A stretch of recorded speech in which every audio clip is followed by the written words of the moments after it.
복음과 진리를 전하는 방송 KBS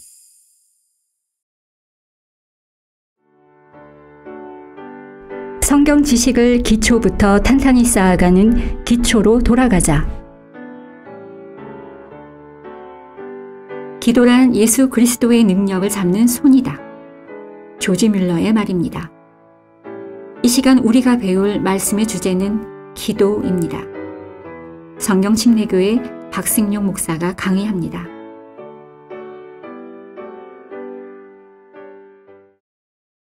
네, 오늘은 기도에 대해서 배우도록 하겠습니다. 우리가 지난 시간에 이제 말씀에 대해서 배웠는데 오늘은 기도에 대해서 공부하겠습니다.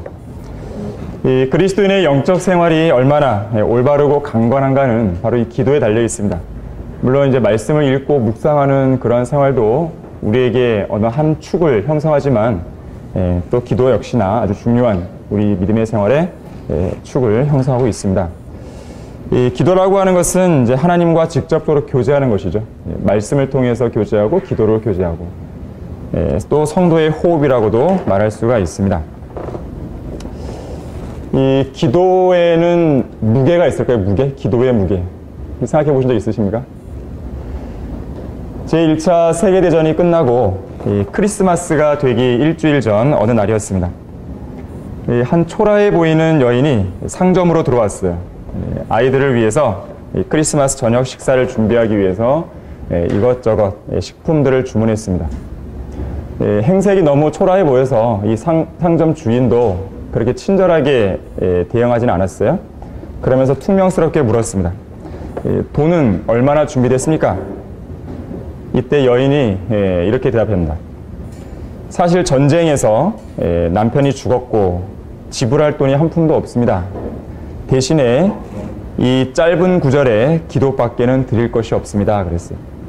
너무 기가 막히죠? 주인이 듣기에. 그래서 이 여인을 조롱하는 말투로 이렇게 말했어요. 그래요?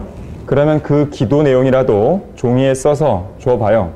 그 종이를 무게에 달아서 그 무게만큼만 식품을 주겠어. 이 당시에는 천칭저울이니까 이제 한쪽에다가 이제 뭔가 이제 물건을 놓으면 지불할 돈을 올려놓으면 이제 그에 이제 상응하는 수평이 될 수 있도록 이제 식품을 이제 담을 수가 있는 것이죠. 그래서 이 여인은요 미리 준비해둔 종이 쪽지 한 장, 기도 제목이 써 있는 종이 쪽지 한 장을 주머니에서 꺼냅니다. 그리고 주인에게 줘요. 저는 밤새도록 병든 갓난아기를 돌보면서 이 종이 쪽지 위에 간단한 기도 제목을 기록해 놓았습니다. 주인이 더 황당했겠죠? 정말로 갖고 왔을까 생각 못했는데 다른 고객들도 줄을 서서 기다리고 있었기 때문에 빨리 해결하고 보내려고 그럼 줘봐요 하면서 이제 저울에 탁 올려놨어요. 그리고 그 반대쪽에는 이 여인이 주문한 그 식품들을 하나씩 올려놓겠죠? 근데 처음에 물품 하나를 딱 올려놨어요. 근데 이상하게도 빵 한 덩어리를 올려놓았는데 저울이 안 내려가는 것이에요. 이상한 것이죠. 종이 쪽지의 무게가 도대체 얼마나 나간다고 안 내려가겠어요? 더 이상한 일은 다른 주문한 식품들도 계속 올려놨는데도 불구하고 여전히 저울이 기울지가 않는 것입니다. 주인이 화가 났겠죠. 좋아요. 약속은 약속이니까 주문한 식품들을 다 가져가시오. 난 대단히 바쁜 사람이니 빨리 가시오. 이 여인은요. 떨리는 두 손으로 가방에 식품을 담고 젖은 눈으로 하나님께 감사하며 집으로 돌아갔다고 합니다. 실제 있었던 일입니다. 이 손님이 뜸해졌을 때 이 상점 주인이 다시 한번 저울을 시험해봤어요. 도저히 이상한 것이죠. 이해가 안 되는 일이 벌어졌습니까? 그런데 시험을 하다가 저울이 갑자기 부러지고 말았습니다. 저울이 고장난 것이었어요. 하나님께서 그 여인의 기도에 응답하시자마자 저울이 고장난 것입니다. 그 이후로 수년의 세월이 흐른 다음에 이 상점 주인은 이 당시의 사건을 늘 회상하면서 가끔씩 의아해하는 것이에요. 그 일이 정말 우연의 일치였을까? 왜 그 여인이 그 시간에, 하필 그 시간에 식품점에 들어왔지? 내가 당황하지만 않았다면 저울이 고장난 건 아닌지 시험해 왔을 텐데 왜 안 해봤지? 그리고 그녀는 어떻게 그 기도문을 미리 써가지고 왔을까? 그런 생각 속에서 늘 생각했던 것이죠. 이제는 이 백발의 노인이 된 그 주인은 그때를 여전히 기억하면서요. 그 여인이 그때 적어왔던 짧은 기도 제목이 적힌 그 종이 쪽지를 간직하고 있었다고 해요. 거기에는 뭐라고 기록되어 있냐면 이렇게 되어 있습니다. 주여 오늘 우리에게 일용할 양식을 주옵소서라는 짤막한 기도가 있었다는 것이죠. 기도에는 무게가 있는 것입니다, 실제로. 예.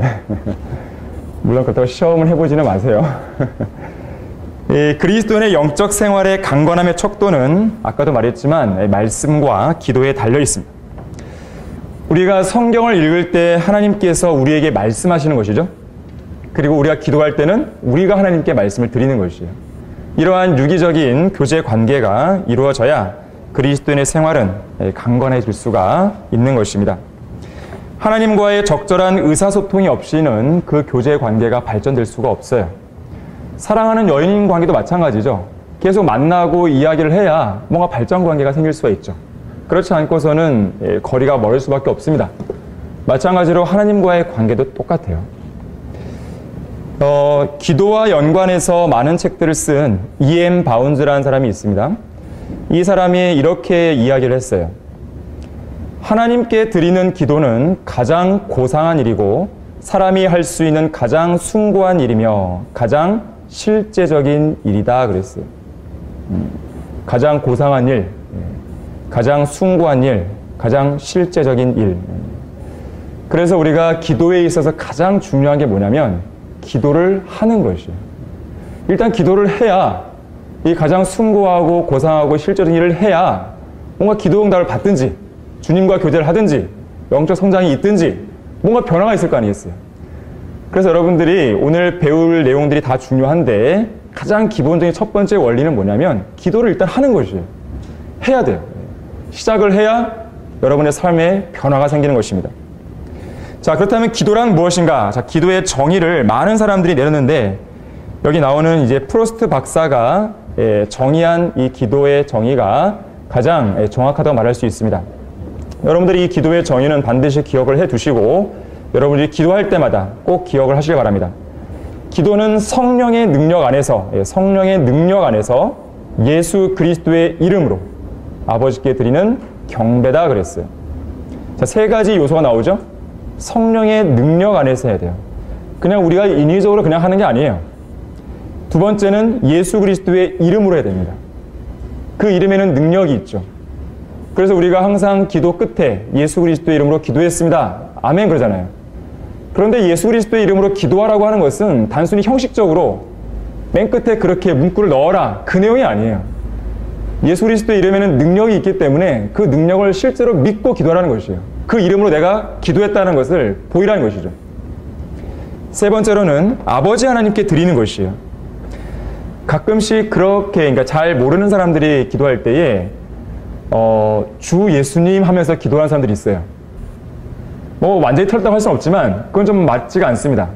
우리는 기도할 때 하나님께 하는 것이에요. 하나님 아버지 그렇게 기도를 시작하는 것이죠. 예수님 이렇게 기도하는 건 맞지가 않아요. 하나님 아버지 그렇게 기도하면서 내용을 쭉 한 다음에 마지막에 예수 그리스도의 이름으로 내가 기도했습니다. 그렇게 하는 것이죠. 자, 좀 더 구체적으로 말씀드리면 거기 기도는 우리의 구주이며 주이신 예수 그리스도의 중재와 공로를 통해 하나님께 나아가는 것이에요. 그래서 우리가 예수 그리스도의 이름으로 기도한다면 하는 것이에요. 예수님의 중재와 공로, 보혈의 공로죠. 그리고 우리가 구하는 것을 얻으리라는 겸손한 확신이 있어야 돼요. 겸손한 확신. 교만함 가운데서 마치 주님께서 나에게 빚진 것을 갚으라는 식으로 그런 식의 기도가 아니죠. 겸손한 확신을 해야 됩니다. 그리고 합당한 것들, 필요한 모든 것들을 위해서 아버지 하나님께 우리의 원하는 바를 알려드리는 것이에요. 이것이 이제 기도의 정의라고 말할 수가 있습니다. 불가능한 것이 없으시고 어려워서 못할 일 없으신 하나님께 모든 필요들을 여러분들이 아뢰시는 것이에요. 겸손한 확신을 가지고요. 그래서 그리스도인은 각자가 예수 그리스도를 통해서 하나님께 직접 나아갈 수가 있는 것이에요. 에베소서 2장 18절에서도 그를 통하여 예수 그리스도를 통하여 우리가 아버지께 나아간다고 말씀하고 있습니다. 자, 기도의 정의를 말씀드렸습니다. 자, 그렇다면 기도의 목표는 무엇인가? 우리가 기도를 통해서 어떠한 목표를 가지고 기도하는 것인가? 우선 기도는 하나님의 뜻에 우리 자신을 맞추는 것입니다. 이게 중요합니다. 하나님의 뜻에 우리 자신을 맞추는 것이에요. 우리 자신을 위해서 하나님을 움직인다든지 하나님의 마음을 바꾼다든지 하나님의 뜻을 내 뜻에 일치시켜야 한다든지 그런 것이 아니에요. 우리가 가끔씩 자주 실수하는 게 바로 이런 것입니다. 하나님의 뜻을 생각하지 않고 내 뜻을 고집하는 것이에요. 어떻게 해서든 내 뜻을 관철시키려고 하는 자세. 이것은 잘못된 것입니다. 자, 기도의 목표는 하나님의 뜻에 내 자신을 맞춰야 돼요. 지금 당장 안 맞춰진다면 맞춰가야 되는 것이에요. 그런 과정이라고 보시면 됩니다. 그래서 우리는 기도할 때에 지성이면 감천이다, 이런 자세로 해서는 안 됩니다. 지성이면 감천은 뭐예요? 정성을 지극히 하게 되면 하늘도 감동한다는 것이죠. 내가 가지고 있는 뜻을 아주 지극한 정성으로 드리게 되면 하나님도 감동하셔서 내 뜻에 하나님이 맞추신다. 그것은 절대로 올바른 기도가 아닙니다. 자, 지성이면 감천이다. 이것은 이 정한수 떠놓고 옛날 어머니들이 기도하시는 그런 모습이죠. 이것은 기도의 방법이 아니에요. 자, 두 번째로 적절한 기도의 생활은 마음의 평안을 줍니다. 기도의 목표 중 하나예요. 우리는 기도를 통해서 마음의 평안을 얻을 수 있습니다. 그래서 기도하는 성도는 염려하지 않아요. 자, 빌립보서 4장 6절 7절 한번 보겠습니다.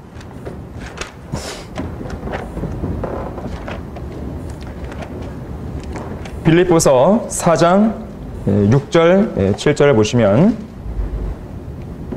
아무것도 염려하지 말고 다만 모든 일에 기도와 간구로 너희의 구하는 것들을 감사함으로 하나님께 알려지게 하라. 그리하면 모든 지각을 초월하시는 하나님의 평강이 그리스도 예수 안에서 너희의 마음과 생각을 지키시리라. 자, 우리가 암송해야 되는 말씀 중에 하나입니다. 아주 중요한 말씀이죠. 기도의 약속이에요. 아무것도 염려하지 말고 기도와 간구로 하나님께 알려지게 하라는 것이죠.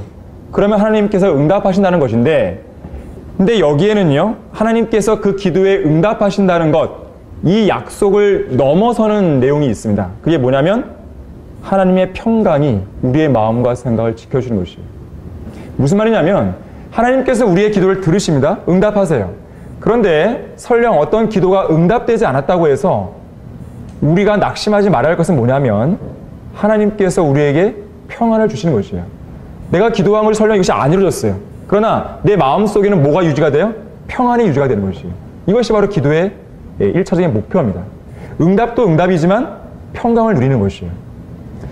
자, 그래서 염려하는 성도는 기도를 안 한다는 증거예요. 그러나 기도하는 순간 모든 염려는 끝나게 되는 것입니다. 평강이 우리의 마음을 주관하는 것이죠. 지키는 것이에요. 자, 세 번째로 기도의 목표는 하나님께로 더 가까이 다가갑니다. 당연하겠죠. 우리는 기도를 통해서 하나님을 만나요. 그래서 하나님께서는 우리의 세밀한 부분까지 역사하시고 또한 우리가 무엇을 구하기도 전에 그 필요를 다 아시죠. 자, 기도의 목표는 하나님께 우리로 하여금 가까이 다가서게 하는 것이기 때문에 때때로 하나님께서는요, 우리로 하여금 기도하도록 만들게 하기 위해서 어떤 문제들을 주시기도 합니다. 왜냐하면 기도의 목표가 뭐예요? 우리로 하여금 하나님께 가까이 다가가는 것이에요. 대부분의 사람들은 어떻습니까? 평상시에 아무 일도 없으면 하나님께 잘 다가서지 않죠. 하나님께 자신의 필요를 아뢰고 다가서질 않습니다. 도움을 안 구합니다. 그러나 어떤 문제가 생기면 더 밀착하게 되죠. 다 똑같아요. 그래서 하나님께서는 너가 좀 나와 교제가 좀 소원해진 것 같다. 그러면 어떤 문제를 일으키시는 것이에요. 그리고 그 성도로 하여금 깨닫게 하시고 기도하게 만드시는 것이죠. 그렇게 하면서 하나님과의 관계를 다시 밀착시키도록 만들어주신 것입니다. 자, 네 번째로는요, 그리스도인의 진정한 필요는 하나님을 통해서 온다는 것을 깨닫게 하십니다. 우리의 진정한 필요, 이러한 것들은 하나님을 통해서 온다. 자, 빌립보서 4장 여러분 펴 계실 텐데요. 거기 19절 보세요. 19절. 그러나 나의 하나님께서 그리스도 예수를 통하여 영광 가운데서 그의 풍요함을 따라 너희의 모든 필요를 채워주실 것이라.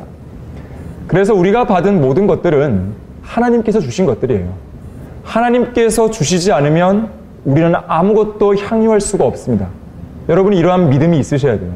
그래야지만 하나님께서는 그 성도를 사랑하시고 더 많은 복들을 내려주시는 것이죠.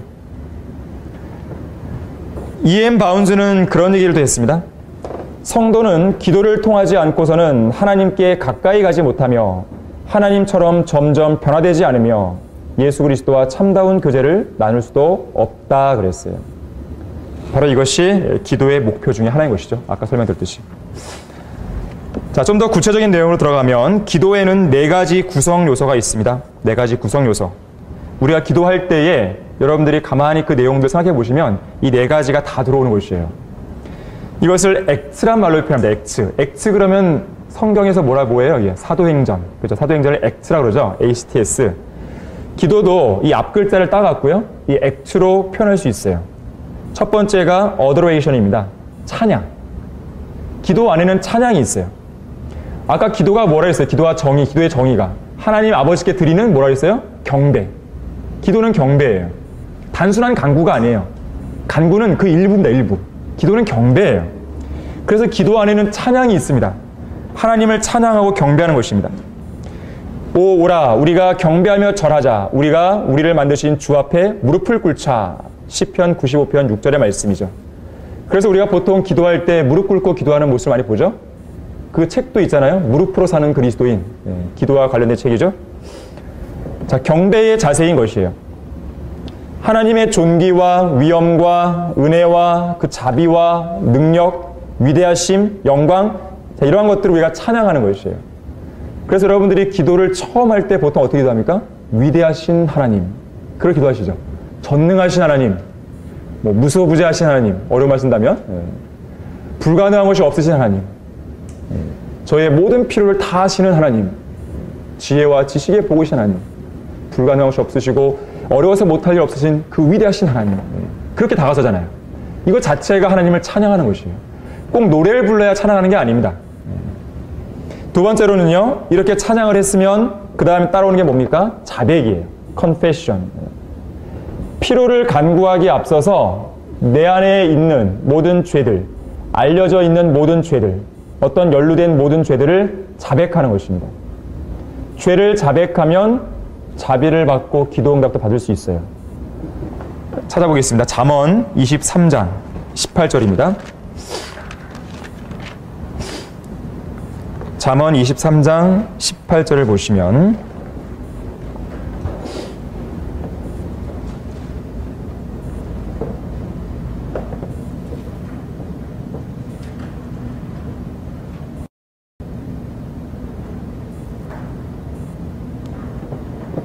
내가 구절 잘못 찾은 것 같은데요. 제가 일단 읽어드릴게요. 어떻게 되냐면 자기 죄들을 숨기는 자는 번성하지 못할 것이나 죄들을 자백하고 버리는 자는 누구나 자비를 얻는다 그랬어요. 다시 말씀드리면 자기 죄들을 숨기는 자는 번성하지 못할 것이나 죄들을 자백하고 버리는 자는 누구나 자비를 얻는다 그랬습니다. 그래서 우리는 기도할 때에 죄들을 자백해야 돼요. 죄가 있는 상황에서는 하나님께서 기도의 응답을 안 하십니다. 여러분들 이것을 염두에 두셔야 되는 것이죠. 이사야 59장 1절 2절 한번 찾아보겠습니다. 이사야 59장 1절 2절입니다.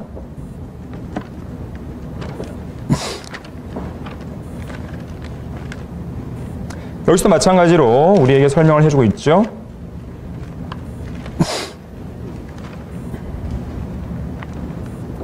보라, 주의 손이 짧아서 구원하지 못하심도 아니요 그의 귀가 둔하여 듣지 못하심도 아니라 오직 너희 죄악들이 너희와 너희 하나님 사이를 나누었고 너희 죄들이 그의 얼굴을 너희로부터 가렸기에 그가 듣지 아니하심이라.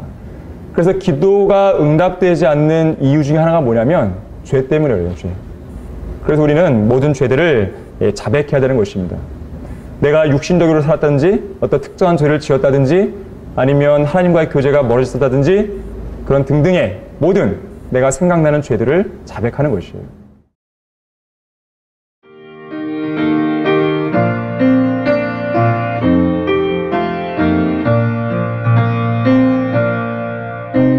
복음과 진리를 전하는 방송 KBBS. 그리고 세 번째는 뭐냐면 감사입니다. Thanksgiving.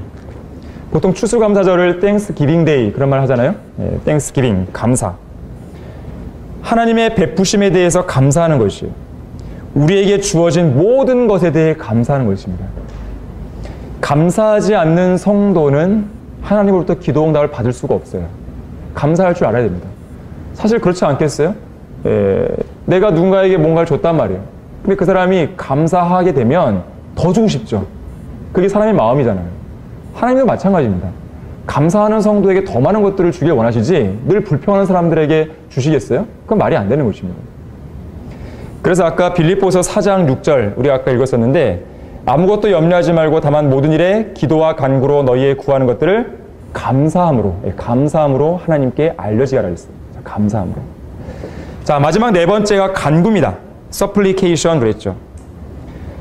이 간구. 우리가 보통 기도 그러면 이 간구를 많이 떠올리게 되죠. 그러나 우리가 아까 찬양, 자백, 감사 이 부분이 선행되어 있어야 되고 그리고 간구가 나오는 것이죠. 간구는 말 그대로 뭔가를 구하는 것이에요. 자신이 원하는 것도 구하겠지만 거기에 앞서서 다른 사람들의 필요를 위해서 먼저 간구해 줄 필요가 있죠. 교회의 필요라든지 다른 성도들의 필요라든지 그런 것들을 간구한 연후에 그리고 자기 자신의 개인적인 필요를 아뢰면 되는 것입니다. 자, 이러한 네 가지 요소가 여러분의 기도의 내용 속에 담겨져 있어야 돼요. 그러면 좀 더 기도가 성숙한 기도가 될 수 있고 풍성한 기도가 될 수가 있을 것입니다. 다섯 번째로는 기도에 대한 위대한 약속들이 있는데요. 우리가 기도에 대해서 공부를 할 때에 이것이 가장 중요한 부분을 말할 수 있겠죠. 이 약속들을 여러분들이 꼭 붙드는 가운데 하나님 앞에 나아가셔야 됩니다. 자, 첫 번째로는요. 하나님께서는 우리가 기도하는 것들이 무엇이든지 받은 것으로 믿으면 주겠다고 약속하셨어요.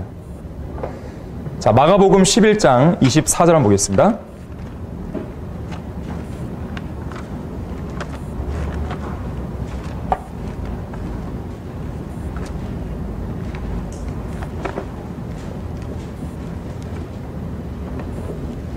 저기 신상호 형제님 혹시 시계 있으세요?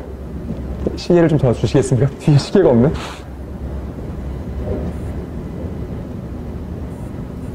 잠깐 빌려 쓰겠습니다.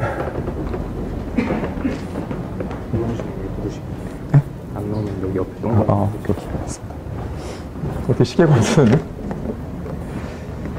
마가복음 11장 24절 보시면 그러므로 내가 너희에게 말하노니 너희가 기도할 때에 바라는 것들은 무엇이나 받은 것으로 믿으라. 그리하면 너희 것이 되리라. 위대한 약속입니다. 자, 마태복음 21장 찾아보겠습니다. 마태복음 21장입니다. 자, 우리는 이러한 약속들이 있기에 하나님께 담대하게 나아가서 기도할 수가 있는 것이죠. 확신 있게. 마태복음 21장 21절을 보시면 예수께서 대답하여 그들에게 말씀하시기를 진실로 내가 너희에게 말하노니 너희에게 믿음이 있고 의심하지 않으면 이 무화과 나무에 일어났던 일을 할 뿐만 아니라 이 산더러 옮겨져 바다에 빠지라고 말하여도 그렇게 되리라.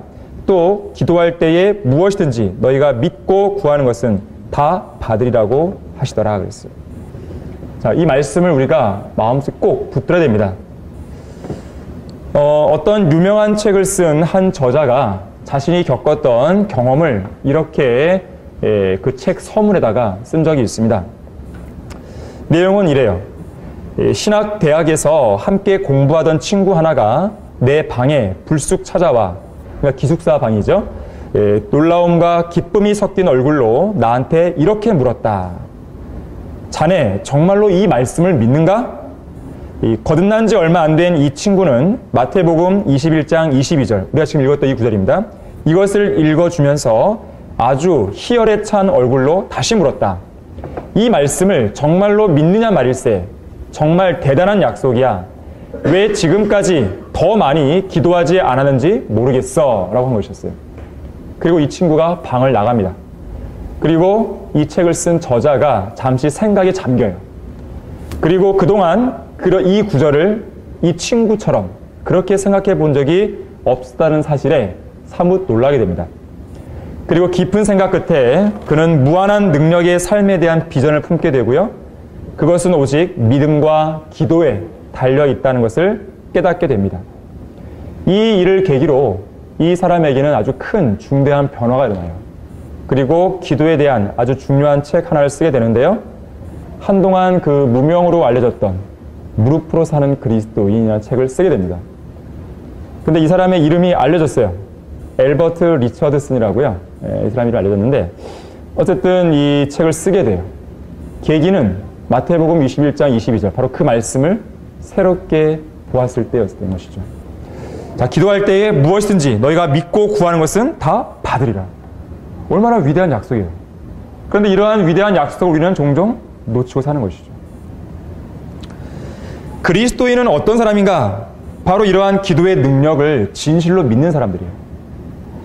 지상에서 우리가 발휘할 수 있는 최대의 능력은 뭐냐면 기도의 능력입니다. 우리가 하나님의 살아계심을 입증할 수 있는 방법은 뭐냐면 기도예요. 하나님의 위대하심을 드러낼 수 있는 방법은 기도예요. 우리가 살아있다는 것을 입증할 수 있는 것, 그 영적 생활이 살아있고 활기가 있고 그렇게 할 수 있는 방법은 기도 생활이에요. 다른 게 없습니다. 그래서 우리는 기도를 통해서 하나님의 위대한 능력을 행할 수 있어야 되고 또 이것이 바로 하나님께서 하신 일이라고 입증해 볼 수 있어야 돼요. 이것이 우리의 의무라고 말할 수가 있습니다.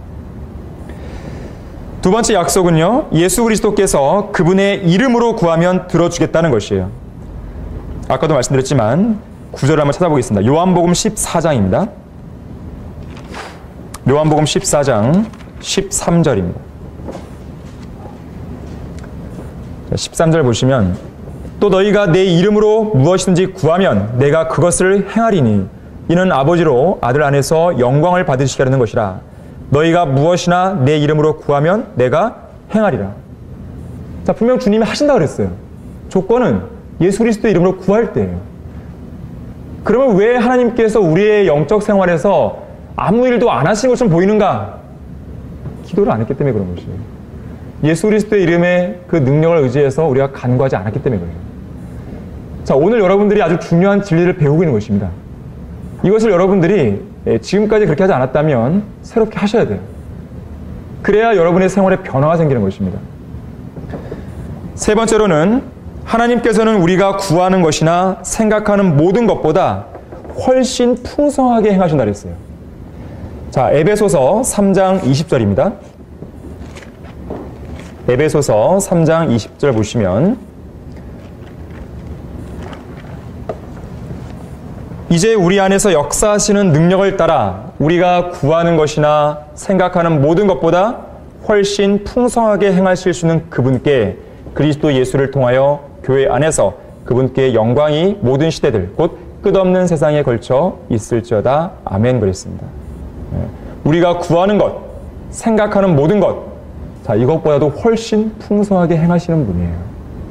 그런데도 기도를 안 하시겠다고요? 그럼 말이 안 되는 것이죠. 자, 네 번째로는요, 아무것도 염려하지 않고 모든 일을 하나님께 구하면 하나님께서는 그분의 평강은 물론이거니와 우리의 모든 필요를 채워주세요. 그건 아까 우리가 읽었던 부분입니다. 빌립보서 4장 6절, 7절, 19절. 아까 우리가 봤던 부분입니다. 자, 다섯 번째로는요, 하나님 아버지께서는 자녀인 우리가 구하면 좋은 것들을 주실 거라고 약속하셨어요. 하나님의 약속이에요. 자, 우리는 하나님의 자녀입니다. 자녀가 구하는데 그냥 대충 주시나? 그것은 아니죠. 좋은 것들을 주시는 것이에요. 자, 마태복음 7장 7절 한번 보겠습니다.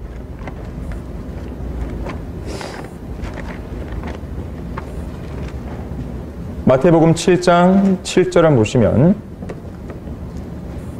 구하라 그러면 너희에게 주실 것이요 찾으라 그러면 너희가 찾을 것이요 두드리라 그러면 너희에게 열릴 것이라. 이는 구하는 자마다 받을 것이요 찾는 자가 찾을 것이요 두드리는 자에게는 열릴 것이기 때문이라. 너희 가운데 누가 아들이 빵을 달라는데 돌을 주며 생선을 달라는데 뱀을 주겠느냐? 너희가 악하다 할지라도 너희 자녀에게 좋은 선물을 줄 줄 알거든. 하물며 하늘에 계신 너희 아버지께서 구하는 자들에게 좋은 것들을 주시지 않겠느냐? 이 지상에 아무리 악한 아버지라도 자녀들에게 있어서는 좋은 걸 준다 이거죠. 하물며 선하시고 능력이 많으시고 좋으신 아버지께서 우리가 구하는 것을 왜 안 주시는 거죠. 아주 좋은 것들을 준다는 것이죠. 그래서 우리로 하여금 구하라 그러고 찾으라 그러고 두드리라고 하는 것이죠. 옛날에 어떤 아이가 있었습니다. 어떤 아이가, 여러분 그런 장난 해봤는지 모르겠지만 어떤 아파트 초인종을 띵동 하고 누른 다음에 도망가는 것이에요. 그래서 이 안에 있던 어떤 주인이 도대체 누구인가 하고 딱 열어봤는데 아무도 없는 것이죠. 그리고 또 있어요. 가만히 있는데 또 띵동 하는 것이죠. 또 나가면 또 없어요. 기도가 이런 식이 되어서는 안 되는 것이에요. 무슨 말이냐면 내가 하나님께 와서 뭔가 구한단 말이죠. 그런데 정작 들어올 생각은 전혀 안 한 채 대충 아랜 다음에 그냥 도망가는 식의 그런 기도가 돼서는 안 된다는 것이에요. 우리가 정말 구했다고 한다면 목표가 있을 거 아니에요. 목표. 구하고 찾고 두드린다면 분명 목표가 있다는 거죠. 목표가 뭐예요? 응답받기 원하는 거잖아요. 받기를 원하는 것이잖아요. 그렇다면 우리는 대충 구하거든지 한 번 구하고 끝낸다든지 그런 것이 아니라 끈질기게 인내를 가지고 그것이 응답될 때까지 예스든 노든 뭔가 승부가 날 때까지 끝까지 해야 되는 것이죠. 문을 열어서 주님께서 들어오라고 하시든지 아니면 이건 안 된다고 하시든지 뭔가 결판을 날 때까지 여러분들이 붙들고 기도해야 되는 것이죠. 왜냐하면 분명 하나님이 주신 약속은 뭐예요? 좋은 걸 주시다 하셨어요. 구하고 찾고 두드리면 다 해주겠다 하셨어요. 이것에 대한 약속이 변화가 있는 것이 아니란 말이죠. 이 약속은 굳건하게 서 있어요. 다만 문제는 뭐냐면 이 약속을 믿는 우리에게 달려있는 것이죠. 그래서 여러분들이 기도의 생활을 좀 변화를 주실 필요가 있습니다. 자, 6번째로는요. 우리가 기도하면 하나님께서는 그분의 자비와 필요한 때에 도우시는 은혜를 주신다고 하셨어요. 자, 히브리서 4장 16절 한번 보겠습니다. 히브리서 4장 16절 보시면 자, 오늘 우리가 보는 이러한 구절들, 기도에 관한 약속들은 여러분들이 꼭 암기하시고 기억하시고 여러분의 기도 생활에 적용하셔야 됩니다. 자, 히브리서 4장 16절에서요. 그러므로 우리가 은혜의 보좌로 담대히 나아가자. 이는 우리가 자비를 얻고 필요한 때에 도우시는 은혜를 발견하기 위함이라. 잘 보세요. 필요한 때에 도우시는 은혜입니다. 그냥 아무 때나 하나님이 은혜를 주시는 게 아니에요. 우리에게 가장 필요한 때에 적합한 것들로 가장 좋은 것들을 채워주시는 것입니다. 일본의 자동차 회사로 유명한 도요타 자동차 회사가 있습니다. 이 도요타 자동차 회사의 경영 원리 중에 하나가 뭐냐면 이 JIT라는 거예요. JIT, J-I-T, JIT. 풀어 쓴다면 Just in Time이에요. Just in Time. 무슨 말입니까? 이 회사는 세 가지를 강조해요. 세 가지. 고객을 위해서. 첫 번째가 필요한 것. 누가 필요한 거예요? 고객이 필요한 것. 두 번째가 필요한 때. 누가 필요해요? 고객이 필요한 때. 그리고 필요한 양. 필요한 만큼. 고객에게 필요한 양. 고객이 필요한 만큼. 그래서 고객이 필요로 하는 것을 필요한 때에 필요한 양만큼 정확하게 주겠다는 것이에요. 쉽지가 않겠죠. 근데 이러한 경영 철학을 가지고 이 도요타 자동차 회사는 성장해 갑니다. 물론 리콜 사태 때문에 많은 어려움을 겪긴 했지만 또 그걸 또 이겨냈어요. 이 회사는. 이러한 경영 철학이 있단 말이에요. 자, 이것이 정확하게 이해하자면 이런 것입니다. 필요한 것. 어떤 요구되는 적정 가격이나 질인데 필요한 것인데 이걸 기도에 적용해 본다면 하나님께서 이 필요한 것을 우리에게 결정해 주시는 것이에요. 무슨 말이냐면 우리가 기도를 하기 때문에 나의 필요는 내가 가장 잘 안다고 생각하지만 사실 잘 몰라요. 그냥 내가 필요해 보이는 것처럼 그러니까 필요한 것처럼 보이는 그런 것들 내가 지금 알을 뿐이에요. 그런데 그러한 사실이 정작 나에게는 필요하지 않을 수도 있는 것이거든요. 예를 들어서 내가 돈이 필요해요. 난 돈을 구했어요. 근데 하나님께서 그 돈을 응답해 줬단 말이에요. 그런데 그 돈을 가지고 내가 하나님으로부터 더 멀어졌다. 돈 때문에. 그럼 그 돈은 나에게 필요한 게 아니란 말이죠. 이해가 되시겠습니까? 자, 그 필요한 것을 결정하시는 분은 하나님이세요. 사실 내 자신보다도 하나님이 나를 더 잘 아세요. 내가 나 자신을 잘 알 것 같지만 사실은 잘 몰라요. 더군다나 내 앞길에 어떤 일이 일어나는지 모르잖아요. 그래서 모든 것을 다 아시는 하나님께서는 나의 필요를 가장 잘 알고 계세요. 그래서 하나님께서는 나의 필요에 맞게 주시는 것인데 내게 필요한 것이 질병이라면 질병도 주실 것이에요. 내게 필요한 것이 돈이라면 돈을 주실 것이에요. 내게 지금 당장 필요한 게 죽음이라고 한다면 데려가시겠죠. 그것이 나에게 좋아 보이든 나빠 보이든 그 필요한 것을 결정하시는 것은 하나님이세요. 그래서 우리가 기도할 때에 내 뜻이 아니라 하나님의 뜻이 어디 있는지를 우리는 간파해야 되는 것이죠. 그걸 구하는 것이죠. 두 번째로는요. 필요한 때. 자, 필요한 때 역시나 하나님이 잘 아시겠죠. 우리가 잘 알지는 못합니다. 당장 내가 구하는 것이 당장 필요하지 않을 수 있어요. 이 때가 아닐 수 있단 말이에요. 자, 그 필요한 때를 아시는 하나님께서는 가장 적합한 때 주실 것이에요. 또 필요한 양, 필요한 만큼. 이건 역시나 하나님께서 주시죠. 나에게 필요한 돈을 나에게 필요 이상으로 하나님께서 주시면 나는 망할 수 있어요. 오히려 영적으로 파산할 수 있는 것이죠. 그래서 적정한 양만큼 돈을 주시기도 하시고 적정한 양만큼 나의 생활의 필요를 채워주시는 것이죠. 이것을 반드시 기억해야 됩니다. 자, 우리가 자비를 얻고 필요한 때에 도우시는 은혜를 받는 것이죠. 이 필요한 것 이상으로 넘어가는 것을 우리가 간구한다고 한다면 그거는 육신의 정욕에서 나오는 것임을 여러분들이 기억하셔야 됩니다. 자, 이것이 기도에 관한 위대한 약속들입니다. 이러한 기도에 관한 위대한 약속들을 생각하는 가운데에 여러분들은 기도를 하셔야 되는데요. 몇 가지 어떻게 기도해야 하는가만 말씀을 드리고 이 시간을 마치도록 하겠습니다. 옆에다가 좀 메모하시면 좋을 것 같아요. 그래서 우리가 기도 응답을 받으려면 첫 번째는 뭐냐면 죄를 자백해야 돼요. 물론 그 첫 번째 원리는 기도를 먼저 시작을 해야 된다. 기도를 하라. 이게 첫 번째고요. 두 번째는 기도를 하는데 죄를 자백해야 돼요. 세 번째로는요, 하나님의 뜻대로 구해야 돼요. 하나님의 뜻대로. 아까 필요한 것을 말씀드렸는데 하나님의 뜻. 그래서 우리는 기도할 때 하나님의 뜻이면 이것을 해주십시오. 또 제가 구하는 것이 하나님의 뜻에 부합하는 것입니까? 부합하지 않다면 알려주십시오. 이러한 겸손한 자세가 필요합니다. 세 번째로는요, 믿음으로 기도해야 돼요. 믿음. 어떠한 믿음이에요? 아까 약속들 있잖아요. 약속들. 그 약속들을 믿는 믿음이에요. 네 번째로는 기도를 하되 하나님께 기쁨이 되는 일을 하셔야 됩니다. 내가 주님을 위해서 아무것도 하지 않는데 그런 가운데 기도만 한다? 그건 말이 안 됩니다. 내가 주님을 위해서 내 몸을 드리고 주님께서 원하시는 일들을 내가 수행했을 때에 그러한 삶 속에서 기도의 응답이 잘 되는 것이에요. 다섯 번째는 예수 그리스도의 이름으로 기도하는 것이죠. 단순히 그 문구만 붙이는 것이 아니라 정말로 그 이름으로 기도해야 돼요. 여섯 번째는 겸손하게. 거만하게 이거 주세요. 그것이 아니죠. 겸손하게. 그리고 마지막 일곱 번째는 아주 중요한 부분인데 끈질기게. 응답이 될 때까지. 예스든 노우든 그러한 응답이 나올 때까지 기도해야 됩니다. 그렇게 했을 때에 여러분의 기도 생활은 풍성해지고 또 하나님의 능력을 경험하게 되실 것이에요. 다음 시간에 계속 하도록 하겠습니다. 지금까지 기초로 돌아가자와 함께 하셨습니다.